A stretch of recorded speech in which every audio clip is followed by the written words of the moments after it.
Yeah, good evening and welcome. I'm Dr. Patta Radhakrishna from Learning General Surgery, and with me is my associate Dr. Gautam Krishnamurthy. And during the lockdown period, the real lockdown, the first lockdown, we've been very active on Learning General Surgery. We had back-to-back lectures in surgery in general by very eminent personalities, and that went on for quite a few months. But once the lockdown is lifted up and we're back to work, then we couldn't find much time. Now it's a long hiatus, and we thought we should start again some real surgical discussions in a very small measure. And keeping that in mind, we thought we will bring in good quality case discussions and from the institute where we work. That's called SRM Institute of Medical Sciences, otherwise called SIMS, located in Chennai. And we have quite a few interesting patients to deal with, and we have a lot of challenges in terms of diagnosis and treatment, and also the post-operative management. And Dr. Gautam, who's a MCH GI surgery from PGH Chandigarh, and a very good teacher. For those of you who have heard him earlier, there are a good number of his videos on the Learning General Surgery YouTube channel. And today we shall start off with the first case under the title SKIMS, otherwise Surgical Clinics of SIMS Chennai. And I shall briefly introduce the case, and then Dr. Gautam will take over.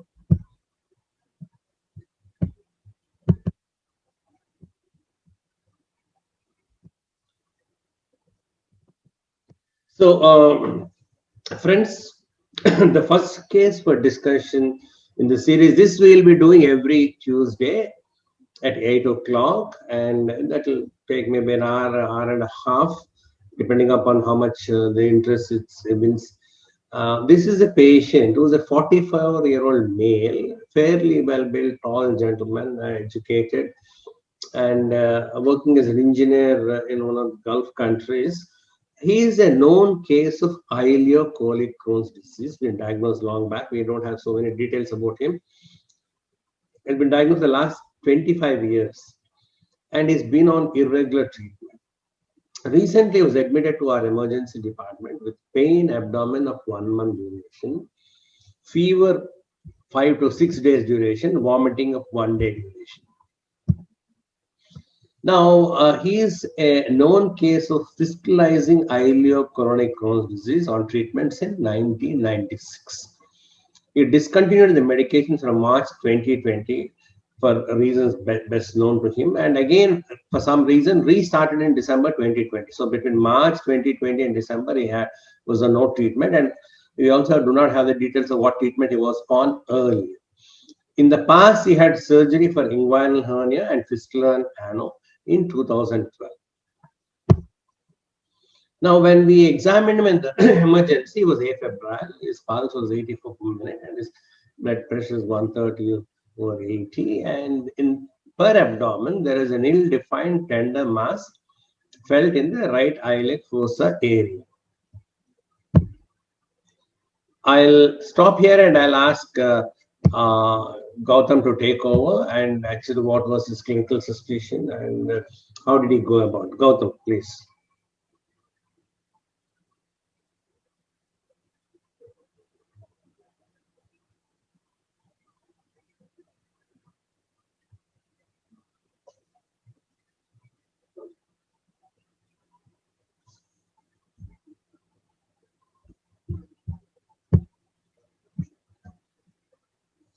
Gautam, you're muted. You unmute yourself.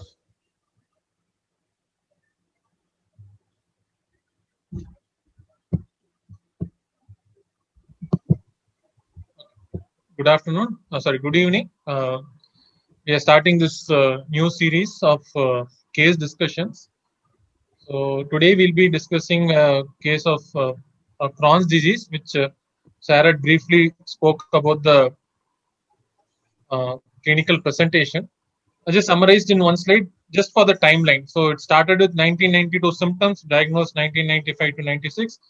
then stopped medication 2020 March and restarted on December 2020. So we couldn't get all the reports as such from the patient, but whatever we could have, we had undergone twice colonoscopy. One was at the time of diagnosis, so it is a biopsy-proven Crohn's disease in 1995, and subsequently in 2017 he had another colonoscopy done at our place, so which showed um, no major activity in the ileocecal region. The biopsies from random biopsies were also negative.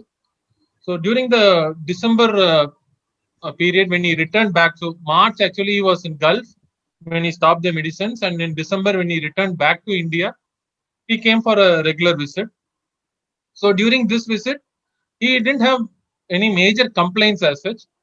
Just for the uh, screening part of it, just to identify the disease activity, so as to tailor his medicines that were supposed to be restarted, and CT enterography was done by the physicians.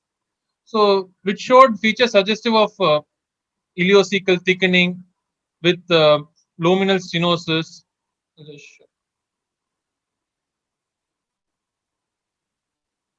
Luminal stenosis in the cecum, with also the ascending colon showing some inflammatory changes. But there was one finding which was also quite prominent here, wherein there was a slight suspicion of an internal fistula between the distal ileum and the ileocecal inflammation. So this is the CT video.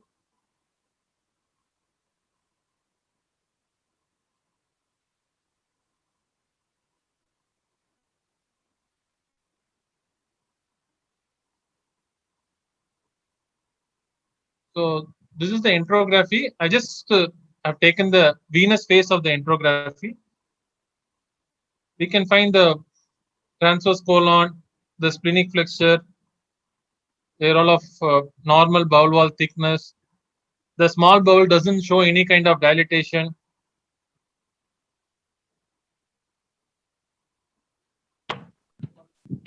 So once we start crossing the hepatic flexure and come to the ascending colon, this is the time we start seeing some neural stratification. We can see some edema that occurs.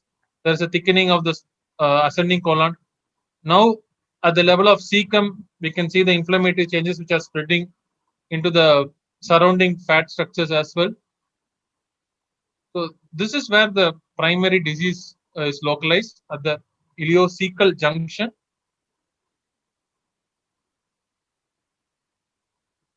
However, we can find there is one small collection here, which was initially thought to be in a site of internal fistula, probably and fistulizing Crohn's disease, because the patient had defaulted treatment for 6 months.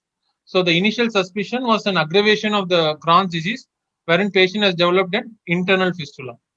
So the ileum has also started showing some changes in the form of edema and stratification. But the rest of the large intestine as well as the small intestine were normal. So just to highlight those findings of ileum being slightly thickened with some mural stratification, we can see the nice mucosal enhancement of the ileum. And this is the cecum which is thickened. I just want you to know that the thickening in the cecum appears little more heterogeneous when compared to the ileum. The thickness is probably around 1 to 1.2 centimeters. So there is an ileocecal activity of the disease with the suspected fistulization. So patient was restarted on medicines. After restarting, he was doing fine for a month, but then he started developing features suggestive of subacute intestinal obstruction. He had abdominal pain, vomiting, occasional abdominal distension. So he was admitted under the physicians in March 2020 with suggestive of ileal stricture or IC junction stricture causing subacute intestinal obstruction. He was managed conservatively and he was clinically improved and he was discharged. However, he came back within a month now with additional fever as his complaint. So on clinical examination, he was well built, nourished. To be frank, no one can make out that he is having and active Crohn's disease or harboring anything else which is sinister. Examination of the general examination was normal. Per abdomen, there was a vague tender mass in the right iliac fossa. There was no obvious free fluid or distension. So this was the plain CT that was done in April when he got readmitted with features of subacute intestinal obstruction as well as fever. So again, just want to highlight that the colon, transverse colon hepatic flexure is normal, but now we can start seeing the dilated small bowel loops with air fluid level, and now we can see the pocket of collection with air foci in them. These findings were not present in the December CT, and I also want to highlight that we started noticing a small linear hyperdense structure, which we thought was a foreign body, like probably a fish bone or something, which was stuck at the IC junction stricture. Moreover, the thickening in the cecum was persisting. I'll come back to it why I am highlighting this point later on during the discussion. You can see the distal ileum being grossly dilated, suggestive of a near complete obstruction. So again, just the snapshots to highlight the findings. We have a collection in the region of ileocecal region with some air foci in it. There was a possible fish bone or some food product foreign body which was stuck at the region, and the persistent fixed wall thickening that is present in the ileocecal junction from the December to the April CT. This is despite him having a medication for Crohn's disease. The coronal section, again, the collection with air foci and the linear hypertensity. So given this finding, we were in favor of an ileocecal Crohn's disease, which had presented with recurrent subacute intestinal obstruction, probably a stricture related event, and there was features suggestive on internal fistula, both an ileocecal as well as probably an fistulizing Crohn's disease, which was opening into the peritoneal cavity, forming an abscess.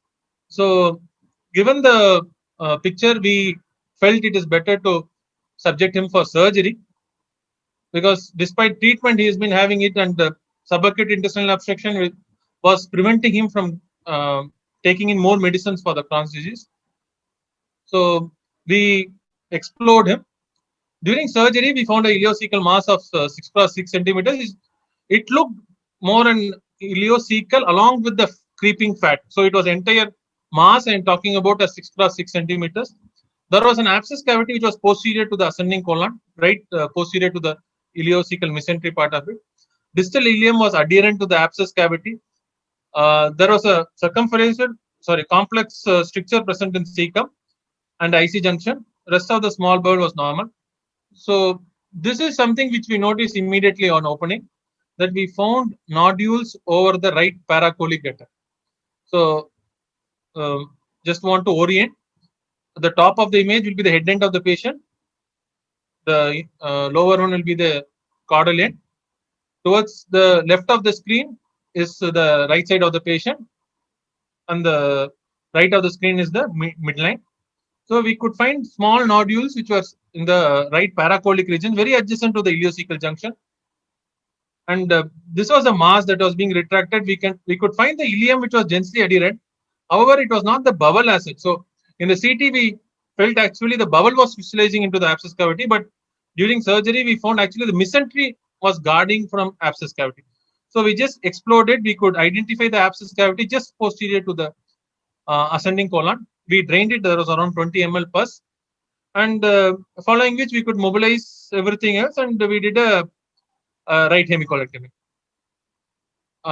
Actually, in this individual, to include this abscess cavity, we had gone away from the bowel. It was not like a routine right hemicolectomy we do for a benign condition.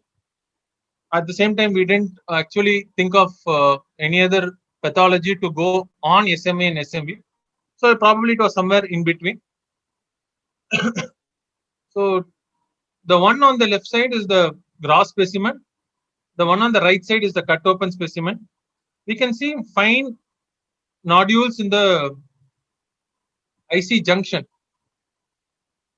So I hope it's clearly visible now. So just to highlight the picture, see, we can see some friable growth at the level of IC junction, which was more in the ileum. The cecum appeared flat, but however, the cecum was free from the tumor. So basically, we have a lesion which is involving the ileum and the IC junction. So we say patient had an uneventful postoperative period. The HPR showed signet ring cell carcinoma, adenocarcinoma involving the IC junction, which was invading up to the serosal surface. The tumor margins were free. Patient did have other adverse factors such as lymphovascular, perineural, and extramural large vessel invasion. And the nodules which we removed along with the specimen from the right paracolic also showed tumor deposits. So basically, patient had a PT3, N1B, and a M1 disease in view of the peritoneal disease. So patient has who has a long-standing history of Crohn's disease, who was suspected to have a complication arising out of Crohn's disease, eventually harbored a malignancy at the terminal ileum and the IC junction.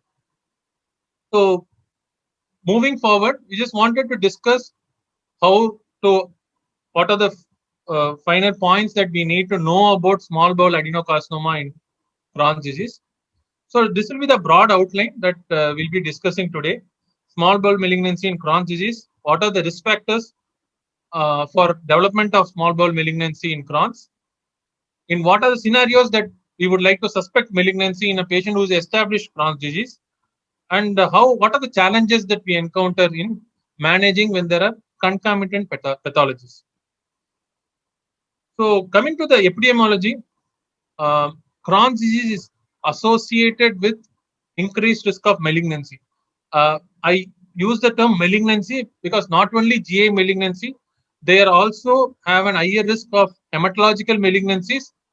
They also have a higher risk of extra-intestinal malignancies. And coming to the intestinal malignancies, they have a higher predisposition for small bowel carcinoma when there is a small bowel Crohn's disease, colorectal carcinoma as well when there is colonic involvement, and more importantly, anal carcinoma when they have a perianal Crohn's disease. So, among the GI malignancies that arise in Crohn's patients, generally the pathology is adenocarcinoma, except for perianal, where we can have a mixture of both adenocarcinoma as well as squamous cell carcinoma. So, why is there a difference? The reason that is attributed is in perianal region, the adenocarcinoma is likely to occur as a result of the disease activity, whereas the squamous cell carcinoma is likely to result from the chronic fistula tract that is occurring as a result of the disease activity. Hence, we have a mixture of both pathologies in the perianal region. So, as I said, patients with Crohn's disease have an associated with nearly a 10-fold increased risk of small bowel carcinoma. This is something interesting. It looks like an oxymoron when I try to put both statements together, but then I'll explain it later on. Regarding the timing of malignancy that these Crohn's patients develop, when a patient is diagnosed with Crohn's disease, the probability of the patient harboring malignancy is almost 100-fold higher than any sporadic small bowel carcinoma. And there is a significant drop as the patient moves to the second year of Crohn's disease. I'll just show you some statistics why this can be contradictory in the later slides. The probable pathogenesis is a potential evolution from inflammation to dysplasia. So there are numerous cohort studies that are published worldwide. There is one from Hungary, there's one from Japan, there are a few from Dutch. They have tried to analyze the general incidence of carcinoma in Crohn's disease patient, and their duration of study is almost like from 30 years to even some studies have gone up to 40 years. So the experience across the world is more or less along the same lines, given that the small bowel adenocarcinoma is higher in patients with Crohn's. However, the finer details might not correlate among these studies. So this is what I just wanted to highlight. The chart shows what is the incidence of malignancy in Crohn's as well as from UC, that is ulcerative colitis. Generally, the idea is ulcerative colitis is more carcinogenic than Crohn's disease. It's probably true with respect to colonic cancer, but as a whole, when all cancers are put together, Crohn's disease might actually have a higher incidence. There are some studies which have suggested that Crohn's disease has actually more carcinogenic potential than ulcerative colitis. This is putting all the malignancies together. So coming to the small bowel cancer as such, so I just want to highlight here. See, the small intestine cancer, this is SIR, that is a standardized ratio, incidence ratio. It is almost 96.2. That is times the 96.2 times the normal population that they are having small intestinal cancer within 1 year of Crohn's disease diagnosis, whereas after 1 year it drops dramatically to an 8.4%. Okay. The patients are also prone for other malignancies. See, as I told you, the hematological malignancies, prostate, lung, bladder, all these can occur in Crohn's disease patient. Coming to the other point that I would like to make is, apart from the first year history, patients who are on long-term Crohn's medication, like 20 years, 25 years, they over time start having increased incidence of malignancy. Like again here, when the patient was first diagnosed, you can find there is an 7.3 SIR of Crohn's disease. That is an earlier patient who develops IBD at an earlier date. Crohn's disease at an earlier age is more likely to develop malignancy. And also the age at which they develop malignancy is slightly lower than that of the sporadic malignancies.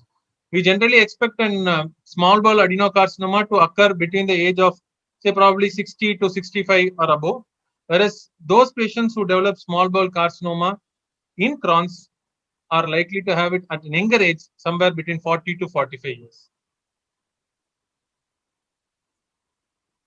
Just to highlight again, when it comes to the overall incidence of GI malignancy, probably we have a comparable ratio between the Crohn's disease and ulcerative colitis. So this is one of the recent articles, but it's actually a letter to the editor, where the authors had summarized nearly 11 cohort studies and 1 case control studies. So put together almost 12 studies, and they tried to analyze the incidence of small bowel cancer in IBD as well. So I just want you to find the last line. In Crohn's disease, the odds ratio is almost 12.7, whereas in ulcerative colitis is 1.17. So as such, for small bowel carcinoma, Crohn's disease is a much more has a higher risk factor than ulcerative colitis. Coming to their prognosis with stage-wise comparison with sporadic small bowel carcinoma, they are similar. So stage 1 of small bowel carcinoma with Crohn's versus sporadic stage 1 small bowel cancer, they have similar prognosis, and they also have a similar 5-year survival rate. So what are the risk factors? Now we understand that yes, there are possibilities that higher risk of Crohn's disease patients developing malignancies.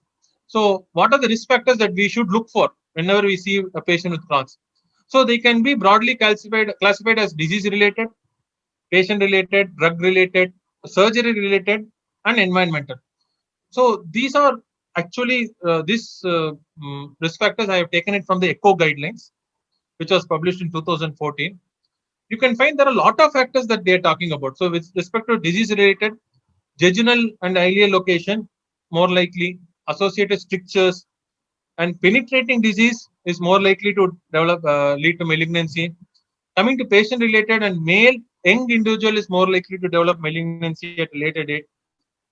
Patients who are on corticosteroids, azathioprine, 6 hypercaptopurines are again have a higher risk of developing malignancy.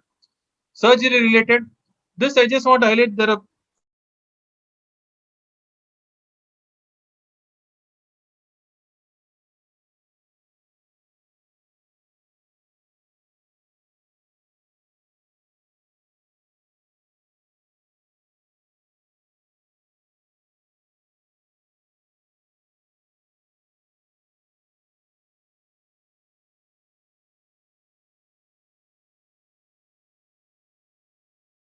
that we don't have an absolute uh, risk factors to say this. Yes, definitely they will develop malignancy. The general consensus is penetrating disease, long-standing diseases, ileal location are more likely to develop malignancy. There are also studies which have shown usage of 5-ASA can reduce the risk of malignancies. Again, the opinions are divided on this. So, given that it's difficult to identify an individual who is at high risk of developing malignancy, then it becomes important on the part of the treating physician to suspect everyone with Crohn's as a possible harbinger of malignancy. So, when to suspect? In patients of Crohn's disease who develop small bowel carcinoma, obstruction is the most common presentation. The other presentations can include hemorrhage, fistula, and perforation. But someone can just raise their hand. These occur even in active Crohn's ileocolitis. So these are not specific for malignant transformation. So it's difficult to differentiate a patient who is having an aggravation of symptoms, whether they have malignancy or it's just an acute exacerbation of the Crohn's disease. However, there are two important clinical indicators of malignancy. Uh, One is a reappearance of symptoms after a long period of relative quiescence, exactly like our patient who was having Crohn's disease probably for 25 years, but he was asymptomatic throughout this period, and which made him actually stop his medication. A person who has been taking medications from 96 to 2020 religiously has stopped it, probably believed that he is asymptomatic. Why does he need to continue it further? And now he has come back with symptoms. So a reappearance of symptoms in those patients who are relatively asymptomatic for a very long period of time. That is one clinical scenario. And second is a small bowel obstruction that is refractory to the conventional medical therapy. I think any patient of Crohn's disease with either of these or both should be considered to harbinger malignancy unless proved otherwise. There have been advocates to do regular endoscopic screening to identify malignancy. However, it has its own limitation because it's sometimes difficult to pass through strictures. Sometimes it's not possible to visualize the entire small bowel. So, and screening endoscopy to identify small bowel cancer in Crohn's disease has its own limitations. Okay, given the clinical picture and endoscopy have their own limitations, can CT help us in identifying patients who develop malignancy? So this was a study where I think they had around 8 patients out of quite significant number of Crohn's disease patients who developed malignancy, and they wanted to just compile it, and they had nicely summarized what are the findings in the imagings that these patients had. It is not surprising that the malignancy occurred in all kind of morphology. So we can see here there was an ileal thickening with a loop which is in the pelvis, which is confined to one side of the wall, which is heterogeneous, but it is enhancing well. There probably one can say it is asymmetrical thickening. Apart from that, there is nothing pathognomic about this to say it is malignancy. They also had lesions where diffuse thickening with occasional polypoidal lesions, and certain areas where there was asymmetrical thickening. These also had malignancies. See, this is another image which shows a diffuse wall thickening for a long segment of ileum with no specific polypoidal structure, no adjacent major involvement of structure. Again, this was found to have harbor malignancy. And finally, we can also have well-defined polypoidal lesions within the affected intestine, which can also harbor malignancy, as shown in this gross image. So this slide basically tells, yes, CT can pick up findings in Crohn's disease patients who have had malignant transformation. However, they are not pathognomic. We cannot say with one CT that this patient is harboring malignancy unless you have, see, for instance, this patient has some lymph nodes. Lymph nodes can be there even in Crohn's disease. If the patient who was having no disease activity and had an earlier image which showed no lymph node, and right now patient is having some um clinical symptoms and multiple lymph nodes along the entire vascular pedicle, then yes, we can suspect malignancy. Otherwise, with just given the morphology and the enhancement pattern, it is very difficult to identify small bowel carcinoma in a patient who is already harboring Crohn's disease. So this leaves us with the diagnosis being generally made during the laparotomy, or sometimes even after the laparotomy also we don't suspect it. It's only after histopathological examination that we come to know it. Uh, this roughly contributes to nearly 50 to 60% of small bowel carcinomas that are identified in Crohn's disease. So a preoperative diagnosis is generally absent. Yes, we can suspect, but it is not made on a very concrete basis that there is malignancy. It is more suspected, and the patient undergoes surgery for a medically refractory Crohn's disease, eventually turns out to have a malignancy. So when these patients are operated, they also have a higher rate of metastatic disease at the time of diagnosis, which is nearly 1/3 of the population. And the node positivity is also around half, that is 50%. How do the prognosis of small bowel carcinoma in Crohn's disease differ from de novo? This is a very important slide that I would like to highlight. In this patient, this is a very good study where they had, I think, 28 patients of small bowel carcinoma and Crohn's disease, which were taken from records from 1986 to 2008. So we are talking about nearly 22 years of record. And they took sporadic small bowel registry from the national registry, which had 40 patients. So in the small bowel carcinoma in Crohn's, only 1 out of 20 patients had a preoperative diagnosis. Again, highlighting the part of discussion we have had earlier. That is, very rarely preoperative diagnosis is made. And also see the tumor stage. They are likely to have a higher tumor stage whenever they are detected. So you are talking of nearly 25% who had stage 4. We are talking about nearly 50% who have stage 3 and 4. Whereas that's not the case with the de novo. And again, signet ring cells type of carcinoma is more common in the Crohn's disease patient rather than the de novo. So coming to the management, majority of times diagnosed intraoperatively. So it's better to suspect rather than do a non-radical surgery. So the general dictum is, if there is even a slightest of suspicion, it is better to opt for a radical resection in the especially like in our patient who had an ileocolic disease, who either had a disease for more than 10 years or who had evidence of dysplasia on endoscopic biopsy.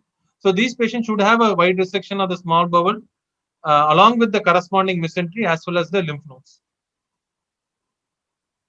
So yes, management wise, surgery becomes little clear because now we start suspecting the patient with malignancy in any patient whom we operate for Crohn's. But how does the management of the IBD and the post-operative adjuvant therapy change? As previously highlighted, these patients generally have a poor signet ring variant with metastasis, so they will require adjuvant treatment. So now we will have to balance the chemotherapy, which is given as an adjuvant treatment for oncological reasons, as well as the biologicals, which are given for the Crohn's disease as well. So we need to balance both so that the patient gets the maximum benefit. We need to be aware that there are possible interactions between these two treatments. So we can have TNF alpha agonist with given for Crohn's disease, and if they're given along with 5-FUs, it can aggravate heart failure. So infliximab along with a platinum drug as a chemotherapy again can aggravate neuropathy. Diarrhea, which is a general complication of most of the chemotherapy agents, can be aggravated when we don't treat adequately the disease processes. So given all these factors, it's very technically difficult to uh, give a guidelines as to what exactly we need to do. We need to take an opinion of a multidisciplinary team, which will have the oncologist, the medical gastroenterologist, so that we get the best, we give the best to the patient. Coming to the treatment after the chemotherapy, patients who are having Crohn's disease who develop malignancy should be reassessed after 6 months to see whether they require restarting of the Crohn's disease treatment. So this is done basically by the Rutgate's endoscopy score. This is available. This is as per the AGA guidelines. So this is a score which is based on the colonoscopy, depending on number of aphthous ulcers that are seen and the degree of involvement. So with these, along with the scoring, whether they are low risk, intermediate risk, and high risk. So low risk population are those who are old age, long-standing Crohn's disease after the first surgery. They come under the low risk category. The high risk are the ones who are young age smokers who had more than 2 resections, who have a penetrating or a perineal disease. They become the high risk. So the in between group comes the intermediate risk. In the low risk, if the Rutgers score is low, probably we can observe them clinically. But if it's high, we need to start them on treatment. High risk group on any day will start requiring treatment immediately after completion of the adjuvant chemotherapy. So, what I just wanted to highlight with the discussion was it's very important to have clinical suspicion in patients with Crohn's disease as to whether they harbor malignancy. Probably the two important things that we need to keep in mind are reoccurrence of symptoms after relatively quiescent disease process and the presence of small bowel obstruction that is refractory to medical therapy. Either this or and both. So we need to be careful. During surgery, even if there is a slight suspicion, we should attempt a radical resection rather than generally going along with the bowel wall.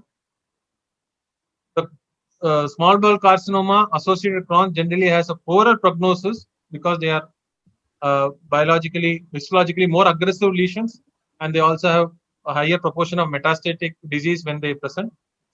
So we probably need to elucidate screening modalities so that we start picking up these malignancies in Crohn's patients earlier and initiate treatment at an earlier date.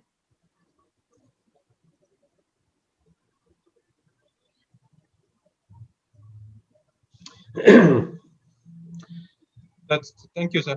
Yeah, it's a very nice way you elucidated a very finer aspect of Crohn's disease leading to small bowel cancer. And Dr. Professor Bagdi had two questions. If you look into the chat box, first question was, is any endoscopy done at the first admission? And also the second question is association between GI lymphoma and Crohn's disease. Yes, sir. The patient didn't have an endoscopy at the first admission during the March, as well as even now patient didn't have an endoscopy. Even during the December when the patient was evaluated at CT, patient didn't have an endoscopy. So the rationale that I got to know from the physician is he's a proven case of Crohn's. So we are seeing some disease activity. What more is it to go back and identify it? So probably even they didn't suspect an malignancy in the patient. Even they didn't even think about that possibility. So there was no endoscopy that was done. And when the patient came back in April, he was basically a surgical patient. So at that time, endoscopy probably was not required. Coming to the second question, yes, sir, GI lymphomas are quite common with Crohn's disease. More so adenocarcinoma followed by lymphomas. When I joined SIMS about 7 years ago, Gautam, the first case of peritonitis which I saw was a 36-year-old young lady, and she's a assistant professor in the IIT, and she presented with peritonitis, and she's under treatment under the physicians for many years. And actually, she followed the physician up here, and we were, she's very sick, and we have to go in and operate and exercise, and then she didn't survive though, and the histopath came as adenocarcinoma. Adenocarcinoma in a Crohn's disease perforated. I mean, that's an interesting thing. And when we understand that these patients who develop bowel obstruction much late in their disease, but 20 years, 30 years after the onset of malignancy is a high suspicion. And then I have a question or two, like you have any knowledge about how colonic Crohn's going on to malignancy different from de novo chronic malignancy? Any difference, or is it just like small bowel cancers which are more virulent when they occur in Crohn's? Sir, colonic Crohn's, again, the general hypothesis adenoma carcinoma sequence. There are two schools of thought. One school which says that Crohn's aggravates this adenoma carcinoma sequence. The other group says it is again inflammation related, inflammation dysplasia sequence. So we have both pathologies that have pathogenesis that have been described. With respect to the presentation, they are almost similar. So it's very difficult to identify them. It's almost like small bowel. Yes, colon is more accessible for an endoscopic evaluation, unlike the small bowel. But it's difficult to suspect colonic malignancy as well. And moreover, when these patients have multifocal, they are highly prone for an synchronous or metachronous multiple colonic CAs. So patient can have an ascending colon CA, concomitantly patient can also have a transverse colon CA. So the surgery also becomes demanding. We are no longer looking at only a segmental dissection. So, for example, if you have a small bowel, we just look at segmental dissection. Whereas in colonic Crohn's, given the high risk of metachronous lesion, we probably have to even think of total proctocolectomy or total abdominal colectomy to address the entire mucosa which is at risk of developing malignancy. Yeah, the second question is in regard to the extent of surgery. Whenever we operate on a stricture of Crohn's disease, we go for stricturoplasty, and even dissection is very minimal segment with dissect, where compared to adenocarcinoma where you should have reasonable dissection. Is there any literature to throw some light on that? And are situations where when you do a stricturoplasty, for instance, do you take a bit of the tissue for biopsy? So actually the ideal stricturoplasty that we should do, we need to take a biopsy. We need to take a wall of full thickness biopsy where we are performing the stricturoplasty. So in such a case, you should go for a frozen end see. Yes, sir. The problem comes that we don't suspect. Majority of times we don't suspect. Even that those biopsies are generally done to assess the disease activity of the Crohn's rather than to actually rule out malignancy.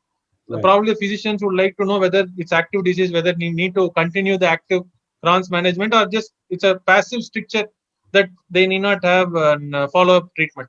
So that is where the problem lies. And as I said, there are studies which showed after doing stricturoplasty, patient develops carcinoma.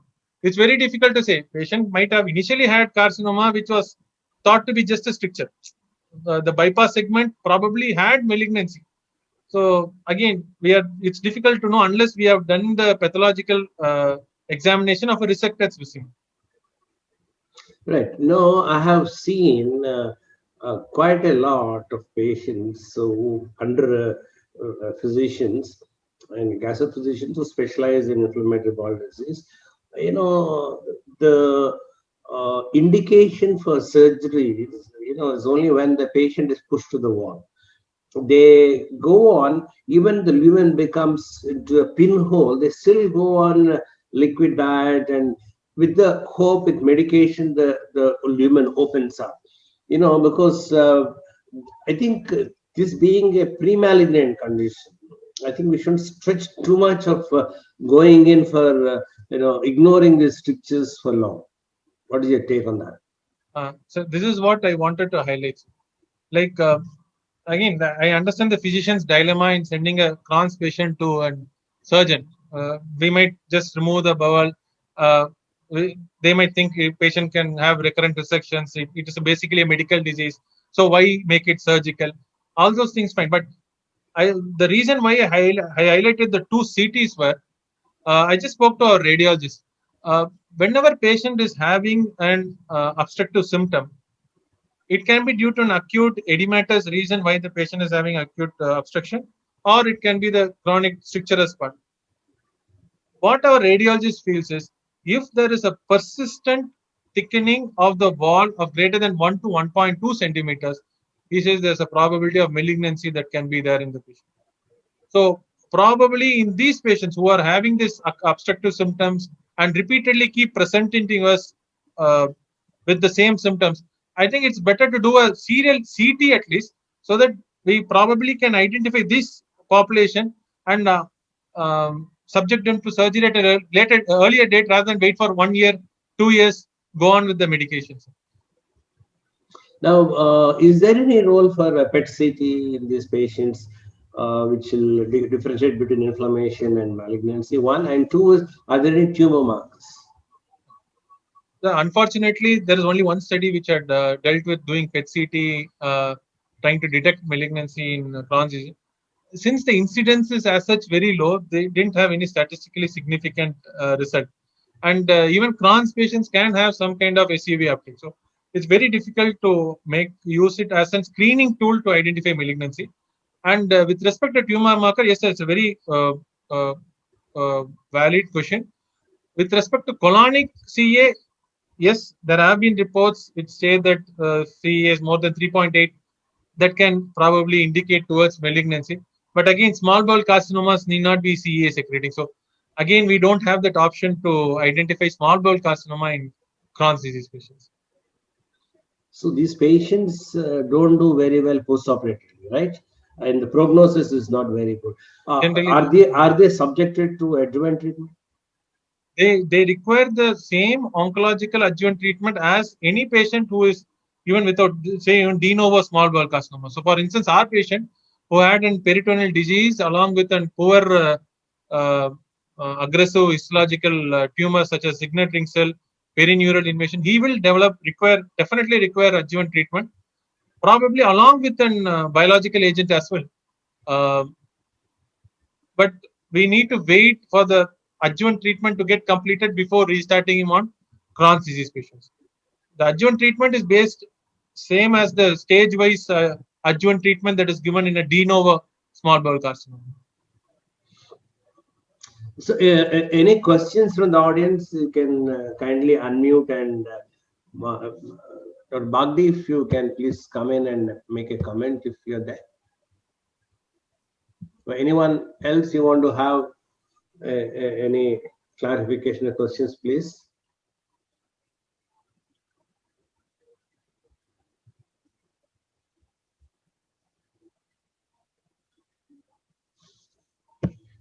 Well, if there are no questions, I think this is a wonderful session of a very focused area of malignancy in Crohn's disease, which is not a very common one.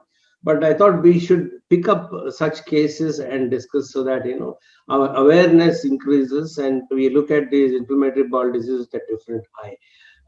Any final comment before we close, Gautam? Sir, nothing, sir. Just wanted to highlight that as surgeons, we probably need to be a little more aware. Even when the patient is referred for obstruction or perforation, with the clinical background, if we suspect malignancy, we should be radical in a surgery. Yeah. And probably in repeat imaging in those patients who are medically refractory can help us identify the suspect. These were the 2 points I just wanted to highlight. Yeah, thank you once again. It's a very, very well conducted session. If there are no comments from the audience, then I shall close the session. Thanks, Gautam. Thanks for your time. Thank you.